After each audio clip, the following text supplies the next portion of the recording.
The Scotch Gambit arises from pawn e4, e5 knight f3, knight to c6, but instead of taking the pawn with the knight, which is the main line, we play bishop to c4. This move is much trickier and more aggressive, as we are willing to sacrifice the pawn in exchange for quick development and excellent attacking opportunities. You'll find this line enjoyable because it's solid, aggressive, and straightforward. Before diving into the main analysis of bishop to c4, let me show you a tricky line that can be very effective in blitz games.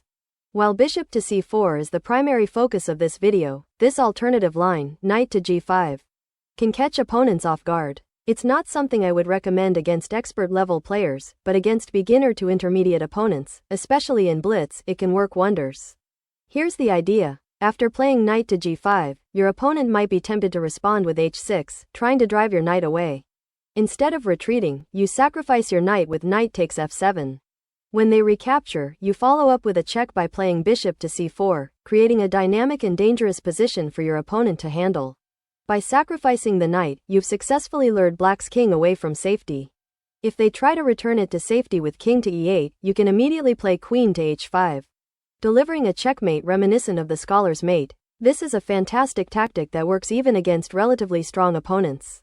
In this forcing line, the opponent's king is left scrambling across the board and is checkmated within just few moves. The main move remains bishop to c4, but if you opt for knight to g5, the most common response from black is pawn to h6. After knight takes f7, king takes f7, and bishop to c4. The typical reply is king to e8, which leads directly to checkmate. It's quite fascinating to see how often this occurs. Of course, black isn't forced to retreat their king to e8 and get checkmated. If they move the king elsewhere, such as king to e7, they avoid immediate disaster but still find themselves in a precarious position. In this case, white can continue in gambit style, playing pawn to c3 to recapture with the knight. Despite black holding an extra piece, their king on e7 remains weak and exposed, giving white excellent attacking chances. Moves like knight to d5, targeting key squares, further amplify white's initiative. Now, moving on to the main Scotch Gambit line, the centerpiece of this video. We focus on bishop to c4, a solid and aggressive move suitable against any opponent, even someone like Magnus Carlsen. From here, black typically has three main responses. Bishop to c5, reinforcing the pawn on d4. Bishop to b4, delivering a check and utilizing the pawn on d4 to hinder pawn to c3. Knight to f6, attacking the pawn on e4. If black plays bishop to b4, it's a clever move leveraging the pawn on d4 to complicate white's development. However, you should still respond with pawn to c3, driving the bishop back. After black takes on c3, it's crucial to recapture with the pawn, not the knight. By doing so, you gain a tempo by immediately attacking black's bishop, maintaining your aggressive stance. At this point, black is forced to lose a tempo on defense, and there are already a few common tricks that can arise in your games. If black tries to play safely with bishop to e7, it immediately fails to queen to d5, delivering an unstoppable checkmate on f7. If black attempts to defend with the knight, you simply capture the knight first, and after that, you take on f7 with the queen. Game over. Let's reset to the starting position of the Scotch Gambit and explore other possibilities for black.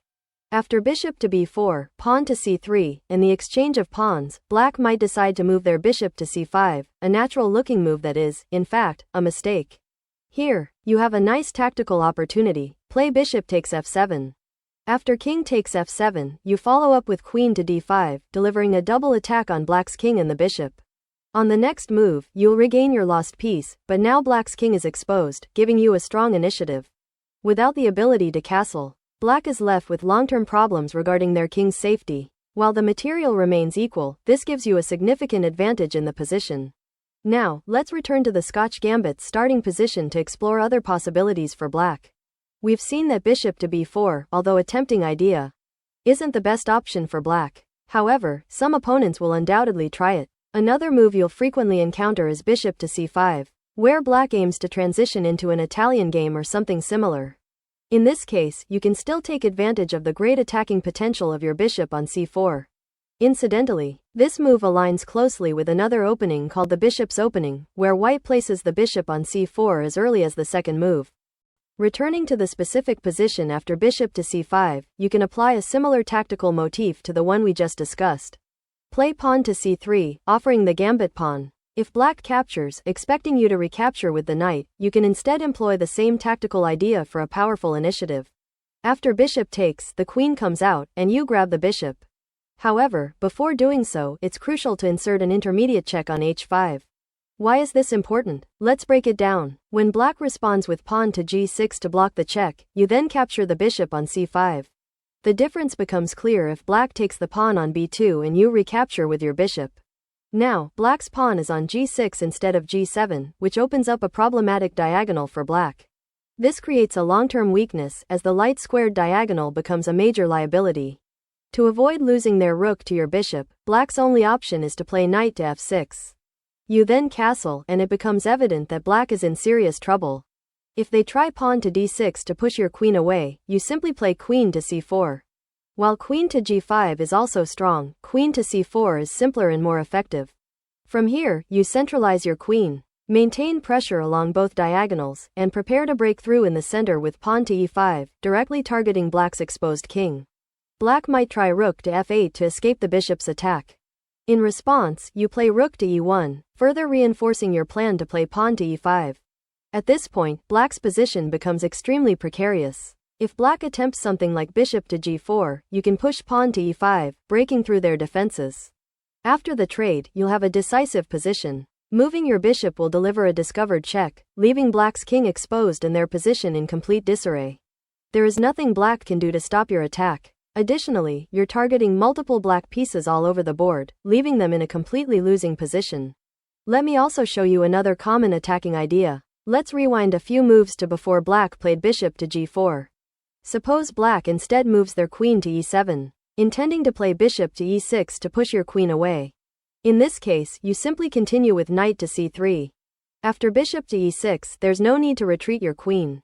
Instead, you advance with knight to d5, putting more pressure on black. After an exchange on d5, the e-file opens up, creating devastating threats. At this point, black's position is hopeless, and it's time for them to resign. Thank you for watching. I hope you enjoyed learning about these powerful ideas in the Scotch Gambit and how to dominate your opponents with sharp tactics and aggressive play. If you found this video helpful, please give it a thumbs up and share it with your fellow chess enthusiasts. Don't forget to subscribe to the channel and hit the notification bell, so you never miss out on future content. Let me know in the comments which line you're excited to try in your next game, or if you have any questions. Keep practicing, keep improving, and I'll see you in the next video. Happy chess playing!